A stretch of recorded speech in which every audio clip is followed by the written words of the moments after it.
great to see all your faces today. So Chella and I, we wanted to share some, before I go into a slide deck, we really just wanted to, get on, and we'll spend most of the time, doing Q&A. We wanted to share some helpful decision-making framework. So I think the question that comes up, the question that we're here to talk about today is like whether you stay open or whether you hibernate. And it's not a satisfying answer, but it's always, it depends. I think it really just depends on who you are, like, it depends on a lot of factors. Now, we want to talk through how you might make some of the financial decisions, or you might look at some of the financial factors around staying, open versus hibernating. So I am going to share my screen. I see a lot of familiar faces from the collective, so this will look familiar to you all, but really talking about it in the vein of decision making and less about sort of getting the information down today. So here we go.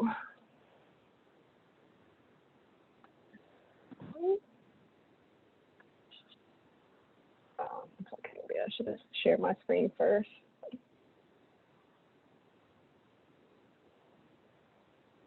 Okay.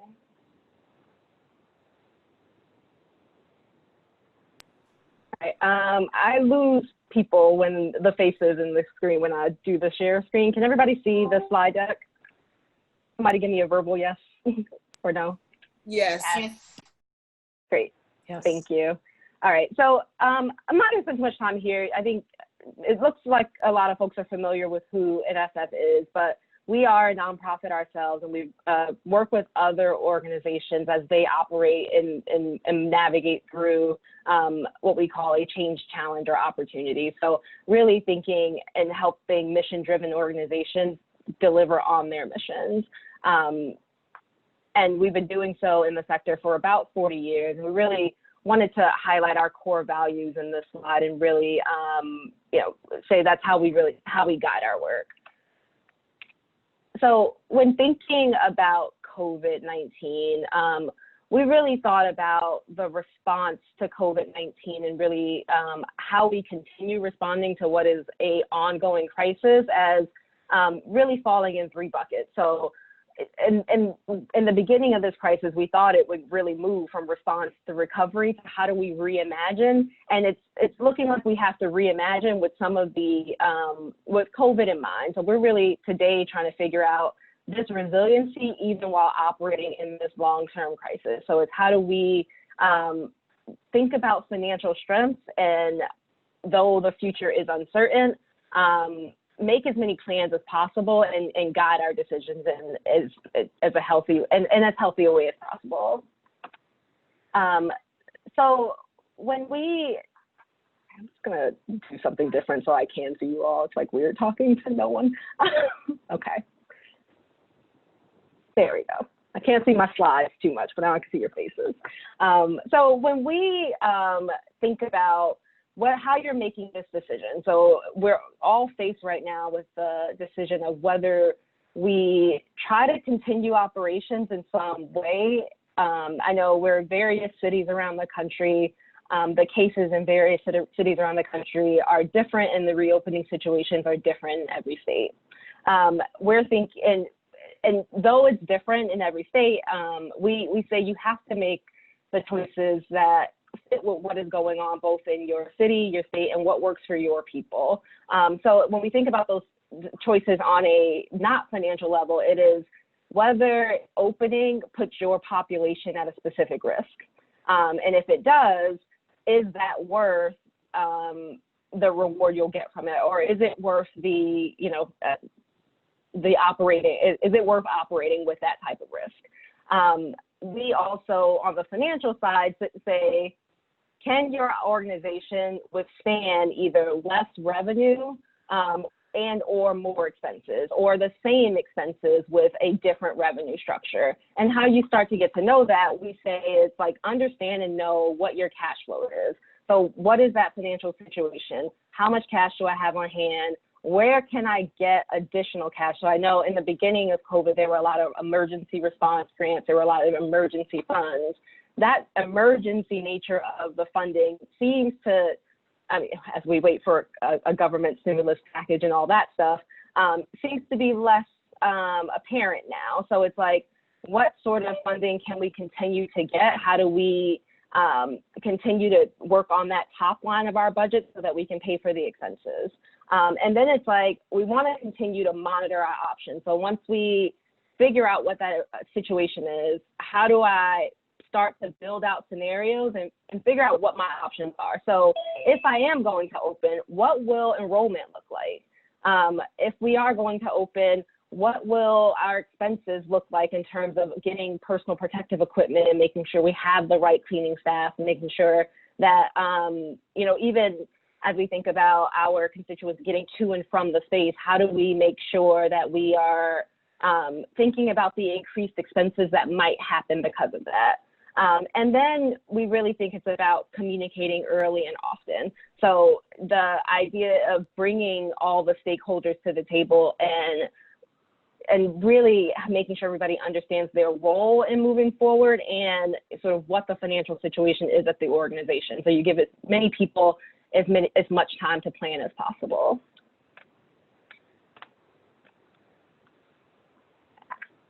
Okay.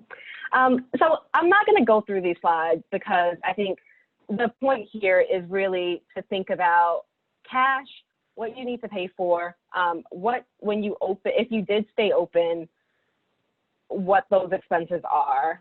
And then we have some tools and some templates that we wanted to show you where they were. And we'll send this deck out after so that you can click these links and kind of go through this. But we really think it's like deciding, okay, so if we're going to reopen, let's say in September, what will our cash flow look like during that reopening? Pick a timeline and start to make predictions about what will happen in terms of revenue and expenses.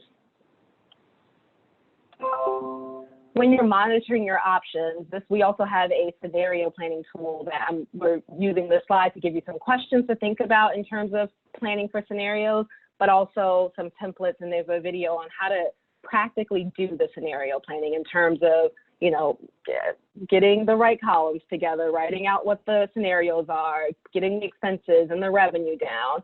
But it's more like right now we want to go a little high level. It's more about those decisions. So it's like if we reopen and tuition is or enrollment is 50%, what will our revenue look like? If we open and we have a couple of multi-year grants that, you know, the funders have released restrictions on, can we use some of those funds to do X?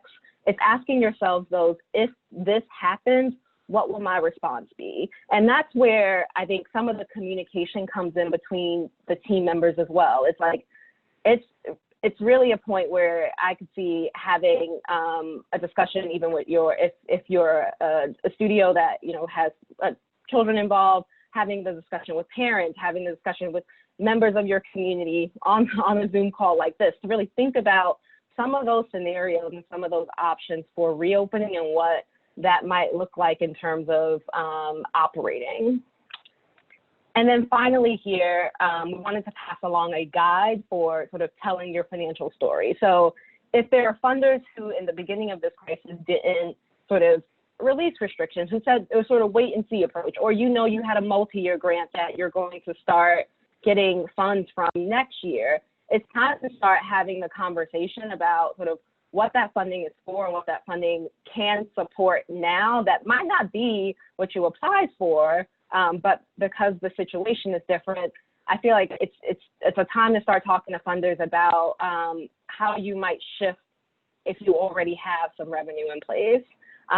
Your board is another example. It's like, so if we think about boards and who is on those boards, how are their organizations reopening? What are some of the tips that they can bring you from the field that you can apply in-house?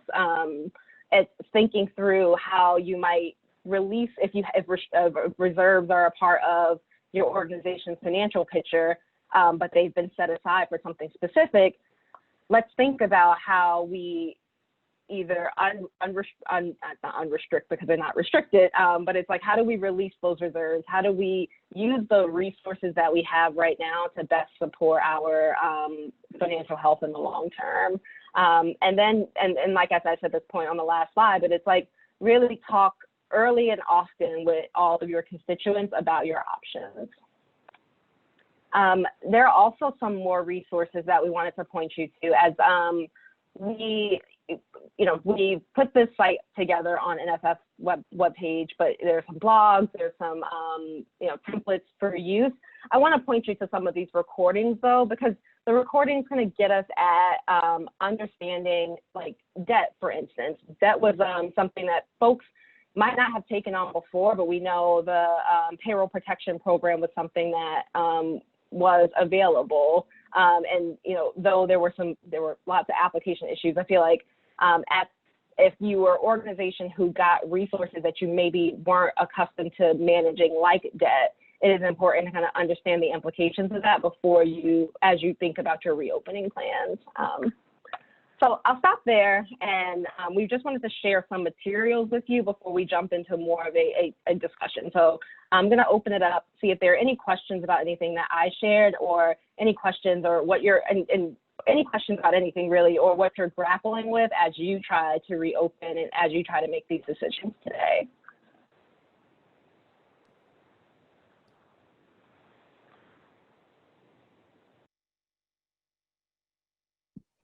Dominique, hi, this is Trella Walker. Just to get the conversation started, I'm curious how many of you were able to access the PPP loan program?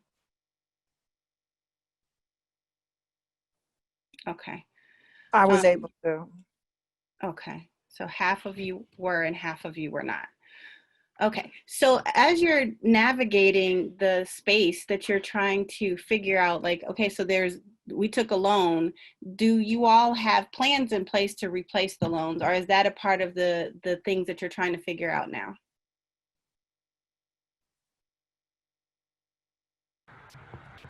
For us, we only had, it's a smaller organization, so we only had 3 employees.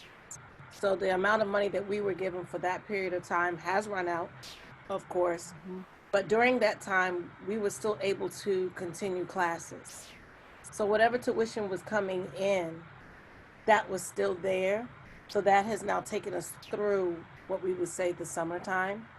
Our goal is for the fall to have a hybrid situation, but a hybrid situation where the stakeholders know if they say we got to shut down or something goes down, that will be that day you don't come to the studio. So the classes are set up in smaller class sizes to start.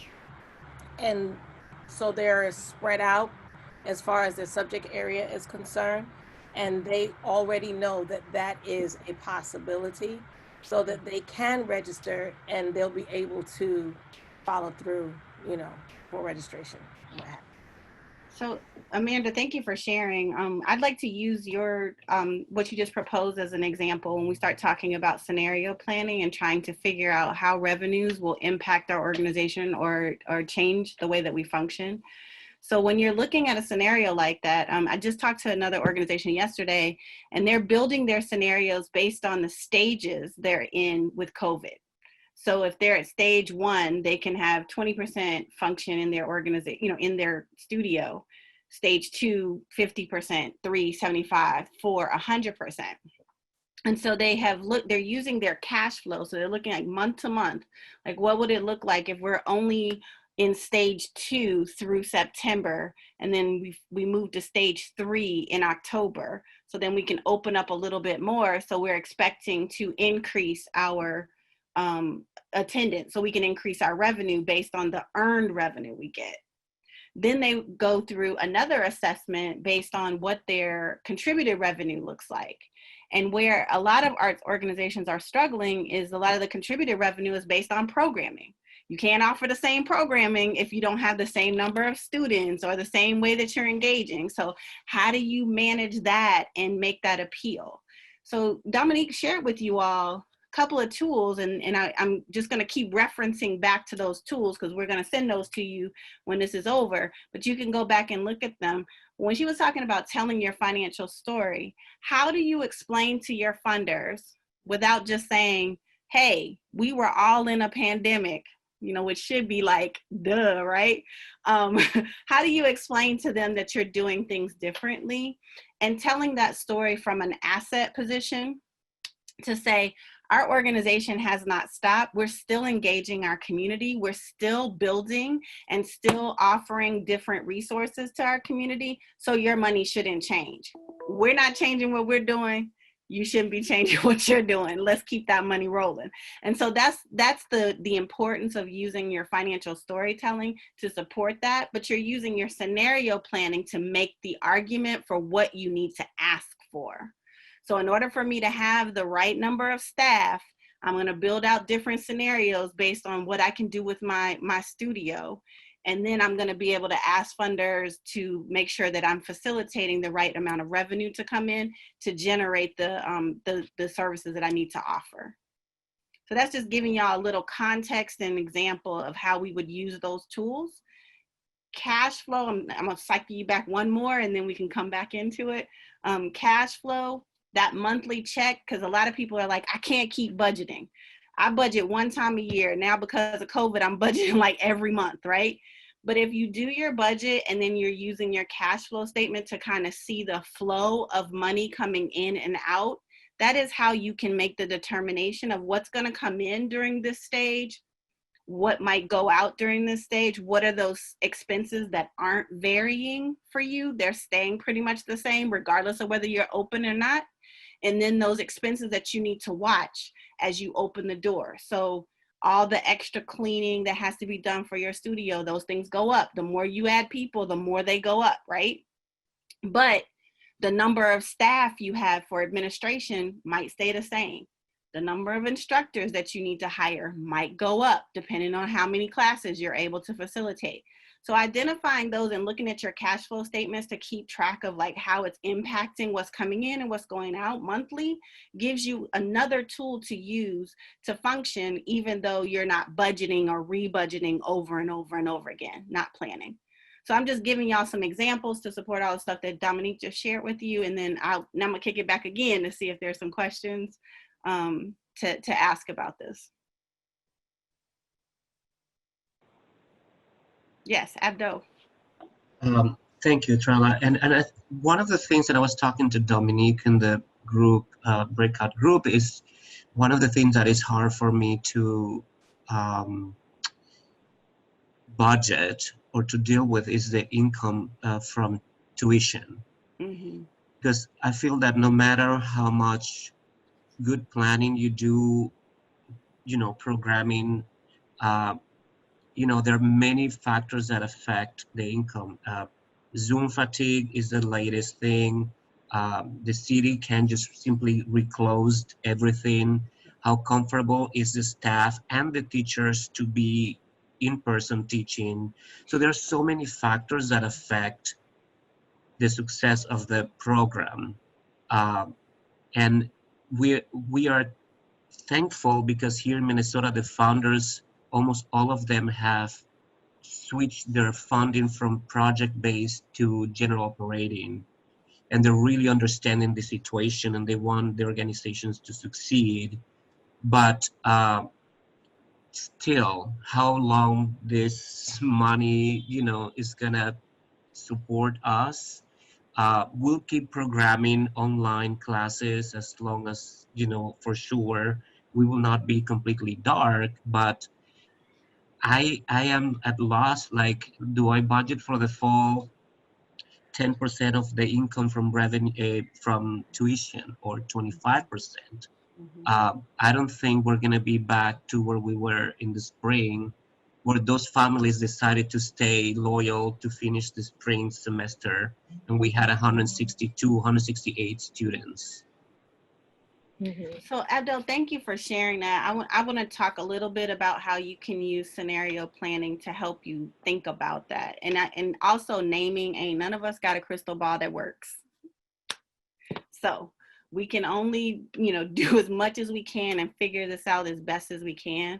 But what I do think might be helpful for you is to find what your, I call it hibernation point, because I believe that we will all survive this. I'm just, you know, say I'm speaking positive to the universe, but that hibernation point is like, if we don't make this money, we cannot open. Like, that's it. We need to close down. We'll reopen later, but we've got to stop right now. So what is that base number?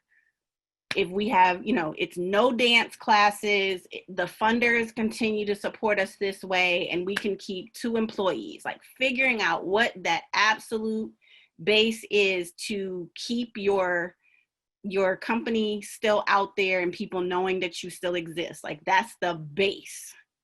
And then building your scenarios from that point forward.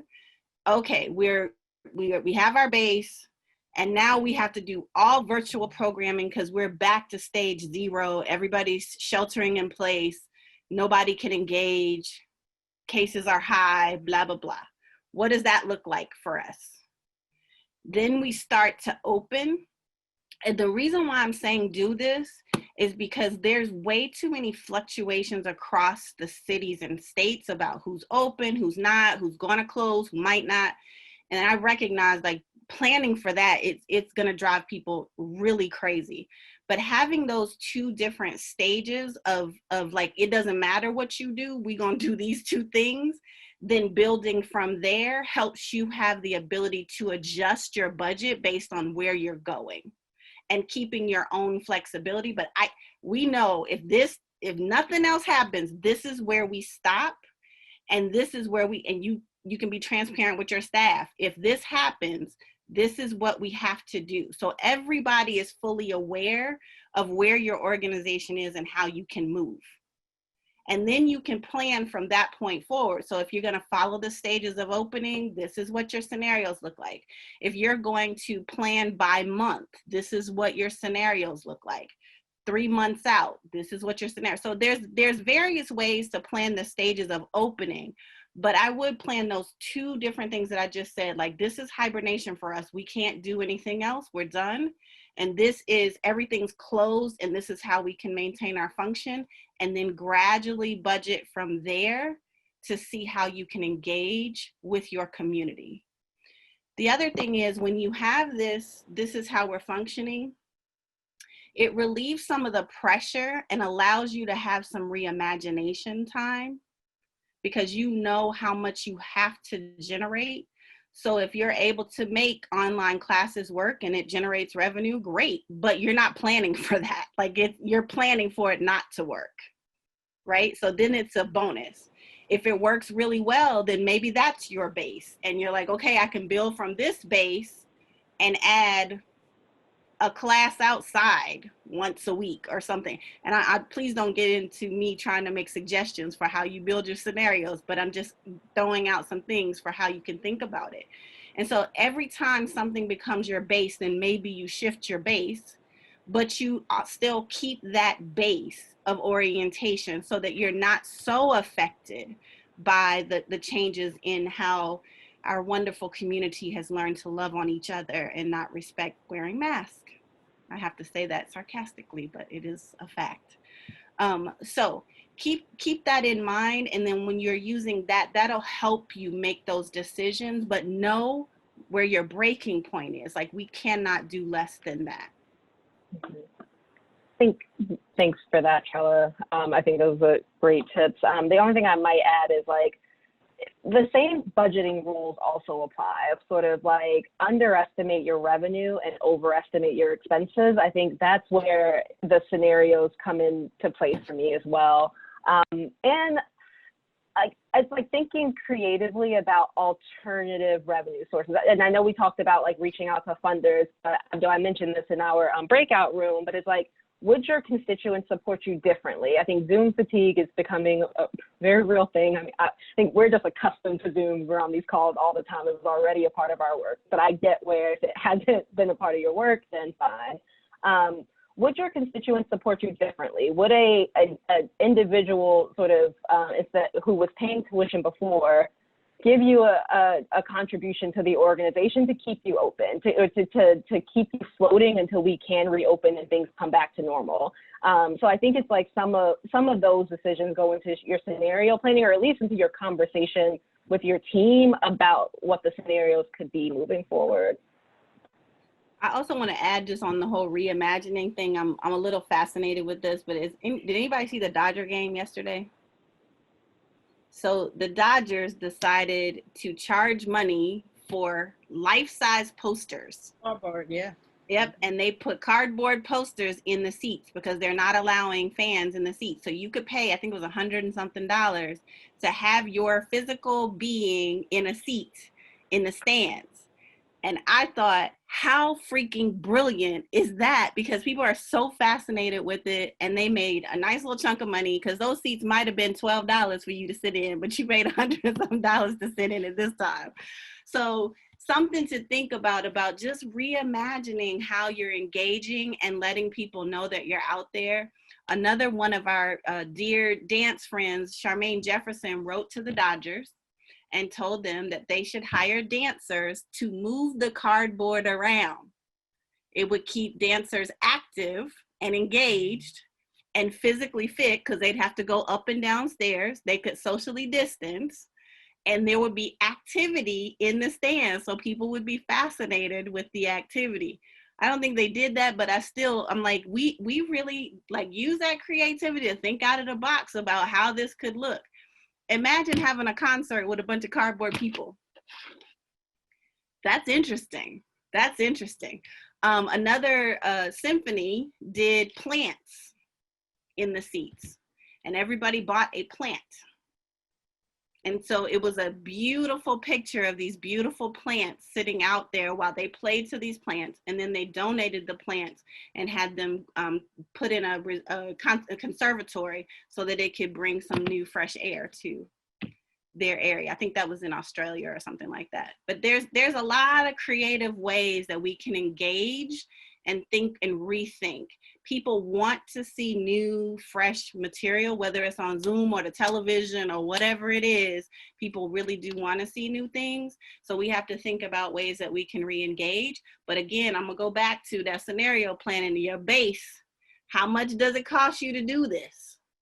How much can you generate to do it? How does it help your organization move you forward? All right. Any more questions? And I'm a Dodger fan, so y'all have to forgive me. I just thought that was the coolest. I couldn't watch it on TV, but it was cool. I wish I had saw that, honestly. I have a question if there are no questions. How many organizations, or how many of you are still jumping in and doing like community, more traditional community services, like delivering like, or having lunches available, or supporting your community in ways that like aren't necessarily related to art, but related to health and well-being? Is that something you all are doing? Can you talk to me? Yeah, I saw Amanda, call on you. Can you talk to me a little bit about what that looks like, how you supported that at the organization? The students are participating in a food bank. So they have the opportunity to, it's a lot of work. There's a lot of food coming in, the separating of the food and what have you, and then serving the families as they're coming in. And it's important to keep them connected to the community that they were already serving, and have them understand that it's not just about what they present as artists, but it's also how they serve the people through other means. And so it's amazing because people say, I've seen you before, and they go, yeah. So they have that camaraderie. So yeah, that was the area that they were able to jump into. Has anybody thought about being a COVID testing site?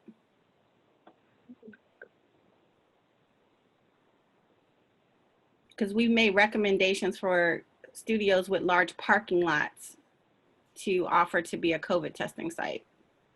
So it's not in your building, still outside. Yeah. Okay. To dance, you all got a big parking lot. Yeah. I'm just saying. Yeah.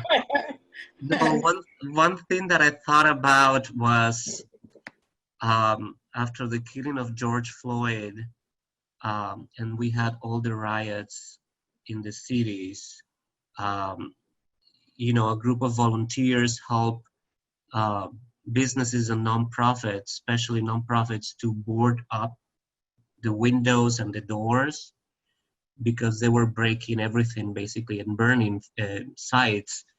So what happened is like a lot of these boards were uh, painted by muralists and artists in reference in reference to Black Lives Matter, with beautiful murals and themes related to Black Lives Matter. So what we did is we created, well, it was Tony's idea, which she should have been talking right now. So Tony created this idea, which was let's make a big deal of creating the murals, which will exist inside the building for the future, and we engage three or four artists, and we have all of our students, which some of them didn't come, but many of them came and participated not only with the ideas for the murals, but came and painted with social distance and wearing masks. Um, and then we had a drive-through viewing of the murals. And that was very impactful because it reminded all of us, including, I think especially us, the staff, that our community needed us through the crises first and most. And then all of them show up, and we got donations and a lot of good comments on social media and personal emails and cards. So it had an impact, and yeah, we're so proud of it. Sounds beautiful. Thank you for sharing that. Can I just add on, since I got called out like I'm supposed to be talking? But no, honestly, I was just thinking about the question about community. And, and then when Denise talked about our parking lot, which is a greater span of community, and, this kind of almost feeling like stunned when everything happened, and then the questions of what we can do, and these questions continue. And so, yes, we do have a parking lot, and that's great, even though it has some crazy cars in it. But going back to what Abdel said is kind of really reaching out to what was in our space, which was our personal community, which is our families and our students, and listening and trying to absorb some of or give spaces and opportunities for, through the project that Abdel was just speaking of. We also held a conversation with the artists, the graffiti artists, and also one of our crump artists that we could talk about this time and the influence of their art, and how this time is also, where are they with their art during this time. And we opened that up to our community and the greater community. And one of the things that we are talking about, and we've done several conversations, but one of the things that came out of that is creating spaces. And that space specifically with the artists, what happened is that we weren't really talking about dance or the art form that To Dance specifically works within, but we were talking about greater. And so that was an expansion of even our own community, right? So we're not just isolated within our own dance community. So I was just really reflecting on what community means, and then also creating spaces for voices that may not have a space.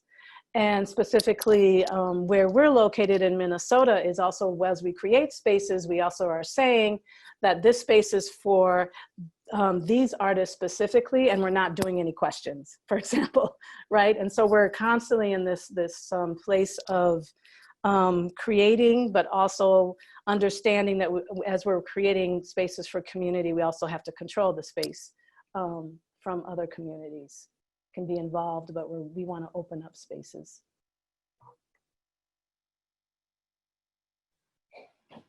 Thank you for sharing.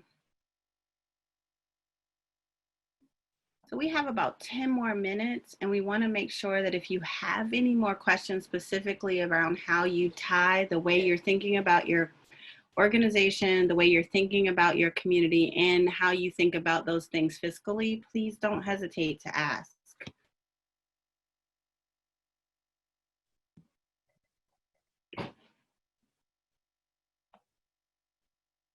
Yes, please. Laurel. Sorry, Dance, for taking a lot of the space here, but I just had one question.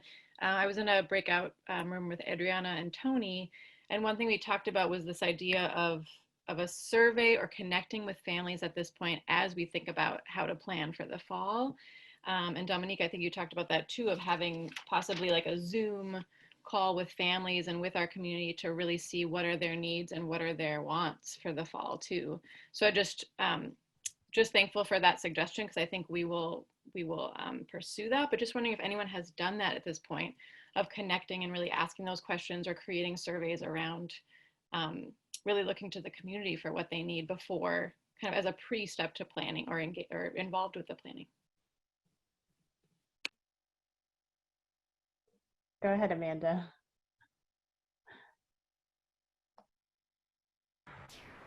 I just laughed because I was like, yeah, we did do that. One of the things that we were able to do when we did the quick switch, I created a Google site. I didn't know they were so amazing. So I created this Google site, and there were whatever links they needed for their classes was there. And then I was also able to jump in and put the survey through Google, and they were able to hit what works for them, what doesn't work for them, what their needs are.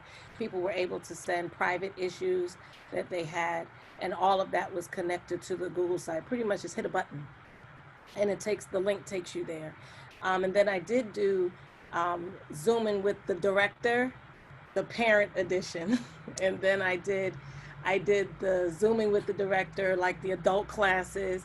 And then I had one that was with the kids, so the kids could tell me what they wanted. Now, you know, what they want and what their parents want are two totally different things. But it was just engaging them. So I think I said this on Wednesday, remaining socially connected yet physically distanced.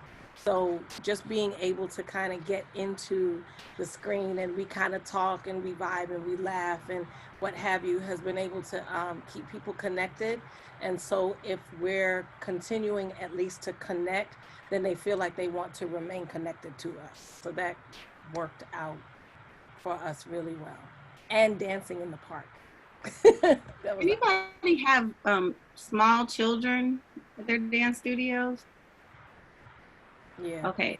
I'm gonna share this with y'all. I thought this was crazy, but it works. So two things that evidently children love to see is they love to watch people play and do art on TV, which is interesting to me, like literally watch them do it.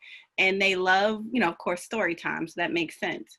So I saw story time offered for free, and I was fascinated by that. But I've seen story time offered for $3, and the classes are full. I'm just like, what? And it's because parents want a break. They don't want mess on television, and they trust these people because they've worked with their children.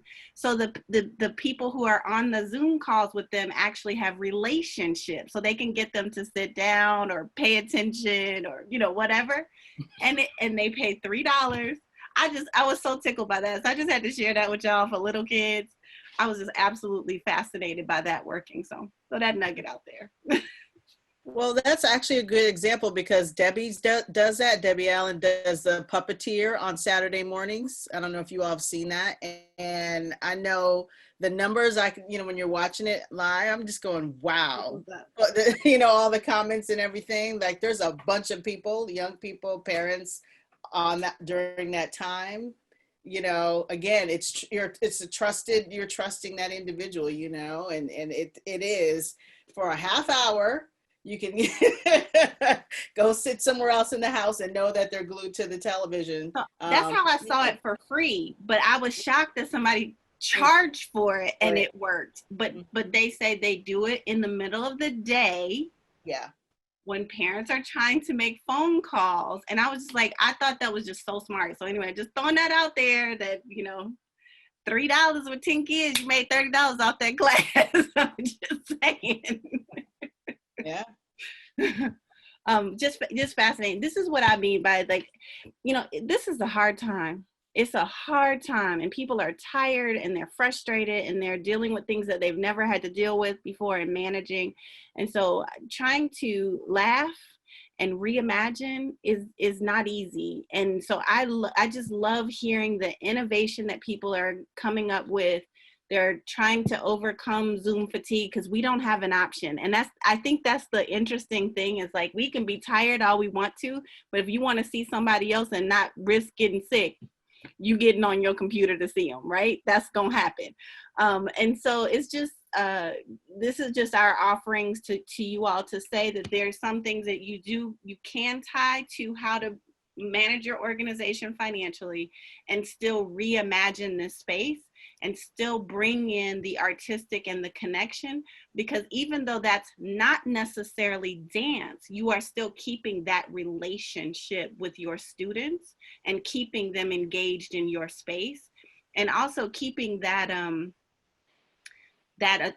connection that you need for when they do come back, because you're not reorienting yourselves to them all over again. So there's a lot of value in doing things like this, even if it's not keeping them moving, because we automatically go to, we need to do a class and they need to be moving, and, you know, so there's some other things to do to keep those same interactions. Just some thoughts. Great, Trella. You know, this is definitely a time period for creativity, and just even hearing some of the things, it took me back to when I worked at a dance studio, and there was an art school, a neighboring art school, and that was like a bulk of our summer camps was they would go do an hour of art, and then we would walk them down the sidewalk and bring them to the studio, do an hour of creative movement and back. And so, like, even in thinking about building relationships with our parents and our families and keeping that engagement, and a little bit of what Tony and Abdel had shared earlier with partnering with different artists and the graffiti artists, et cetera, like, is there opportunities to build some of these partnerships and collaborations to offer a package program, right? So if you partnered with an art school and they're sitting, or art school, or the storytelling, and it's like this like hour and a half, 3 hour, whatever, however you work it out, where you can do like their first 30 minutes is story time, the next one they're watching someone do you know, art, coloring, painting, whatever, and they are doing that at home, watching along, that went along with the story, and then there's 30 minutes of movement, you know, at the end that's related to the topic at hand. And you've now built partnership with other businesses who are in the same struggle, as well as maintaining that relationship and connectivity with your families as well. Like this is like a great time to be creative beyond what we, I think, are used to. And I do see that Amanda put in the chat that, you know, they've got a lot of like engaging activities happening, but it's the marketing. And yes, I agree, social media is so saturated, right? Like, everyone, that's a quick fix, it's free for the most part. And so if there's anyone here, or Trella, Dom, I know maybe you guys have some suggestions too, as well, as to like how to break out of that mold in this very saturated, everyone trying to get their name out there moment that we're in. So yeah, this is a weird response to that, but when I'm hearing this across the country, by the way, this is not a new question about marketing, but I think when we're thinking about marketing, we're always thinking about new audiences and how do we expand our audience, and everything is online, everybody can see everything, you know, it's free, it's not. The reality is, and I don't know how you are with your social media, but I tend to go to who I know. Like, I don't go look up random dance studios. I go to the dance studios that I am familiar with, that I want to see what they're doing. And I think most people use social media in that way, or they go to something that's highly recommended by a friend. So keep that in mind when you're doing your promotions, is like, that cute kid that makes everybody smile that they're going to share 15 times on the internet will have your dance studio associated with it, so that they know who you are. or that, you know, really funny story that you told to engage your audience and they share. Again, people go to what they're familiar with, and how they get familiar with it is usually through their friends or their own personal connection. And so reorienting, because right now we don't have our billboards, our slides, we're not going into big buildings where we can reach, you know, hundreds of people in our audience at one time. It really is a smaller, even though we keep thinking of it bigger, it's a smaller connection. It's a much more personal connection. And so we need to do more to make those personal connections. And those are things that don't cost a lot of money. So you know, we always gonna take it back to that budget. They don't cost a lot of money for you to really make it personal and intimate. And I would think more of that as your community, not this big, broad, worldwide web that you're trying to reach, because that's not who is really coming to you right now. So that's my suggestion. May I say something? Of course. I just look at it, for example, I've been using Facebook ads and putting money into it. This week we canceled one of our creative movement summer programs that is taught by our wonderful teacher, Alana Morris Van Tassel. Many parents know her, they love her, the kids love her. So the advertising says that the ad at reach 1,193. It has 45 engagements, which means that people click to learn more, and zero people enrolled. And we also email our parents, our little kids that have been with us for the year, 0 people enrolled, and people love the photo and make comments and share the ad and nothing. So I'm with Amanda that social media is so saturated. It's hard. And yeah. It's hard. I'm not arguing with you at all, but I still maintain that personal engagement is the only thing that gets it going. It is just real. And I'm telling you, because I follow almost all of y'all as we get introduced.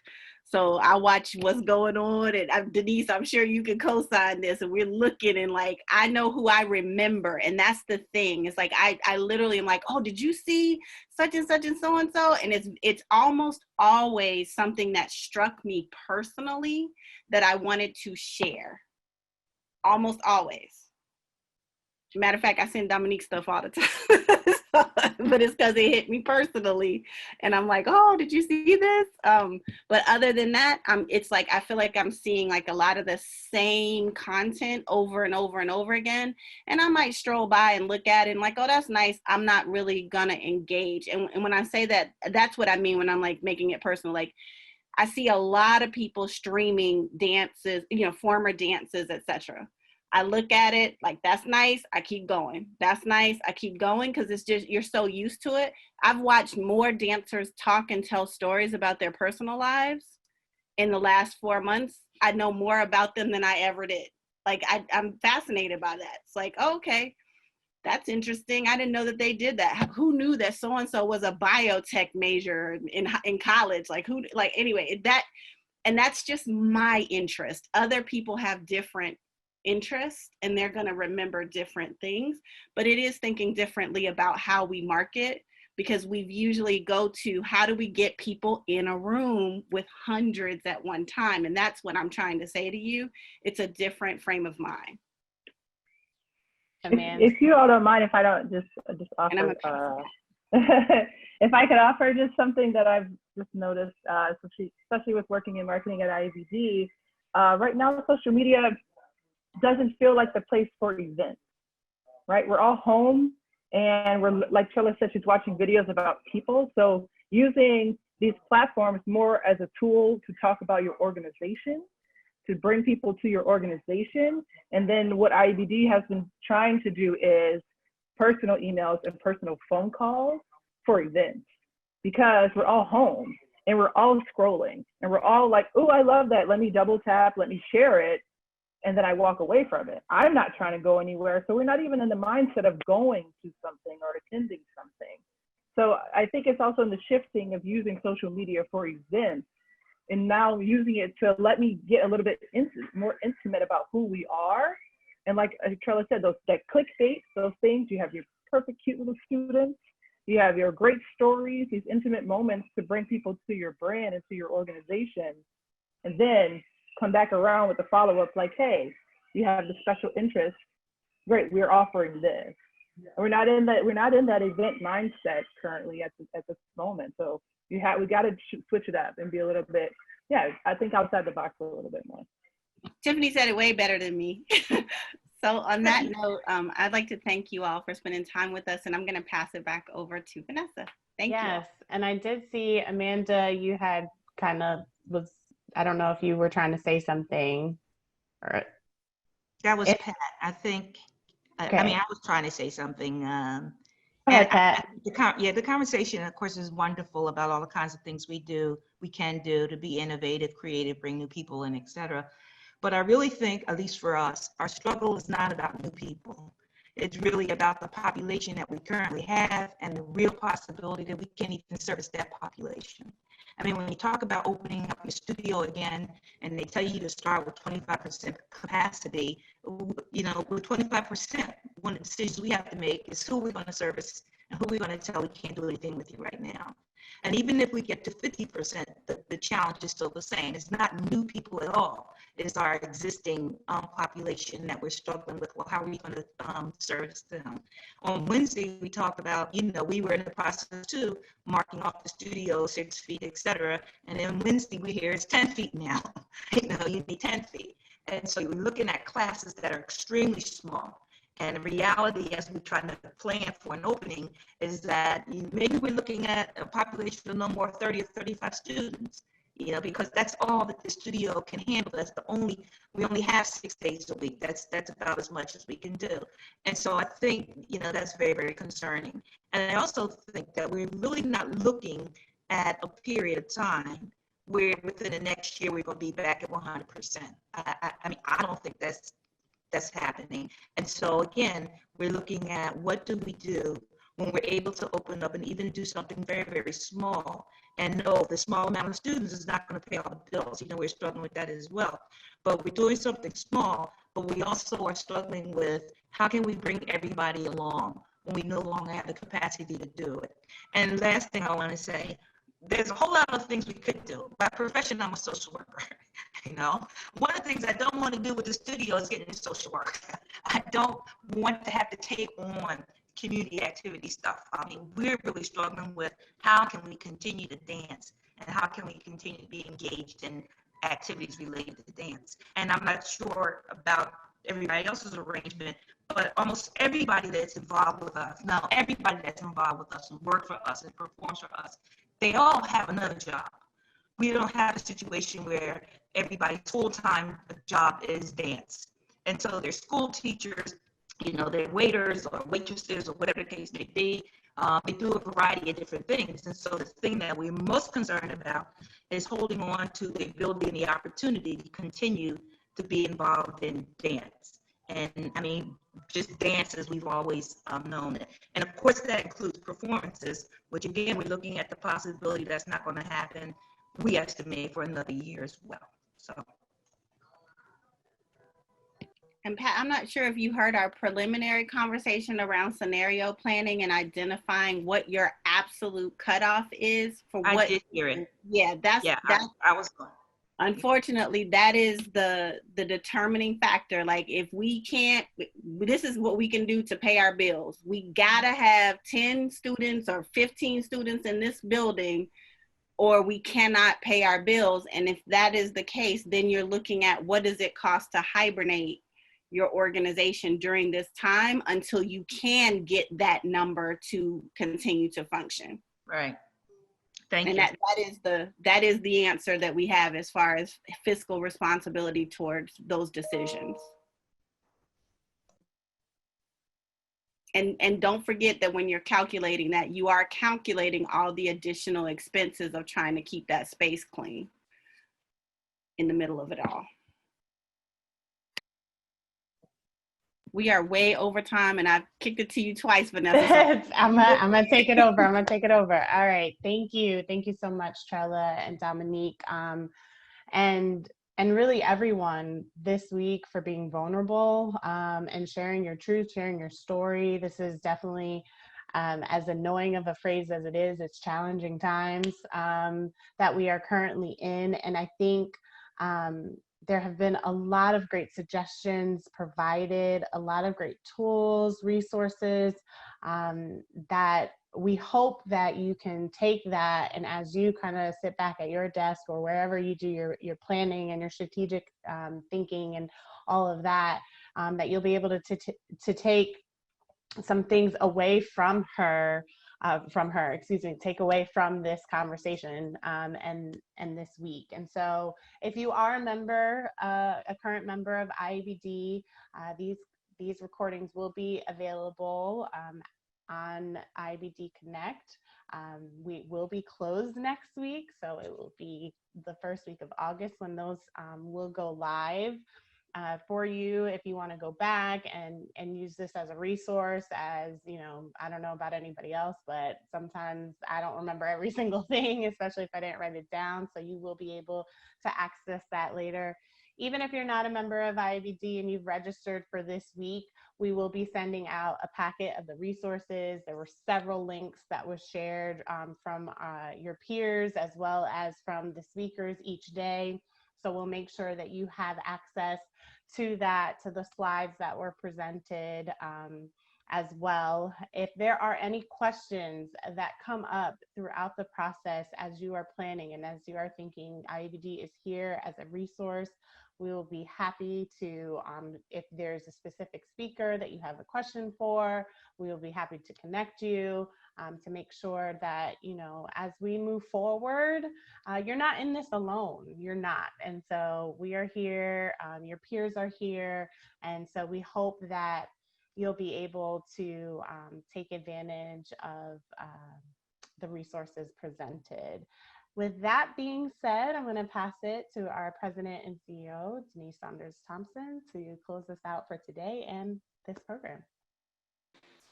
Thanks, Vanessa. No, thank you everyone for joining us on this three-part workshop series. I hope it's been beneficial. I know I've learned even more about you all and the movement forward that you are, the path, I should say, that you're on, trying to move forward. And so again, as Vanessa expressed, IBD is here for you, and whatever we can do to continue to support the work that you're doing during these times, please reach out and let us know. We are going to close our offices next week. I'm giving the staff a break. We need some time.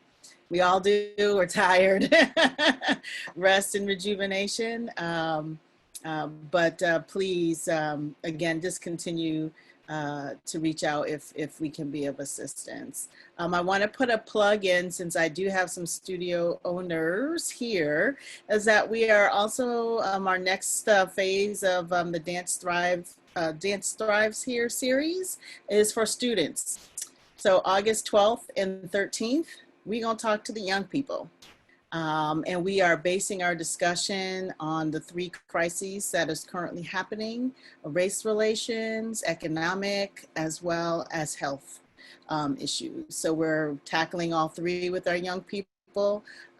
They've been reaching out too, and just to let you all know, they're actually kind of scared going back to school. For those organizations that are bringing them back, they're really scared about it, and they're wanting to know what precautions they need to take when they're stepping back into the studios, particularly in our performing arts high schools as well as colleges where folks are studying dance.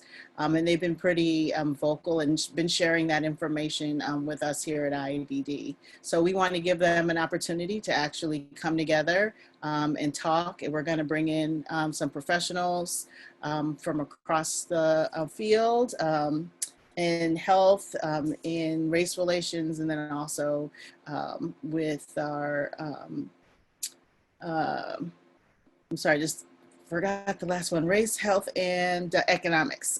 Someone talk about, you know, money. How are they going to actually make money for those students that do go back? Where are they going to work? How are they going to do that? So just putting that bug out there, August 12th and 13th, please let your students know. It'll be the same kind of setup here. Yeah. And we've got some really great speakers coming up. I'll give one real quick confirmation is Alicia Graff Mack will be one of our speakers since she's at Juilliard and working with young people. So it's going to be great. Thank you all so much. You take care. Enjoy the summer. Be safe. Continued health. Love to all of you. Hope you're doing well, you and your families.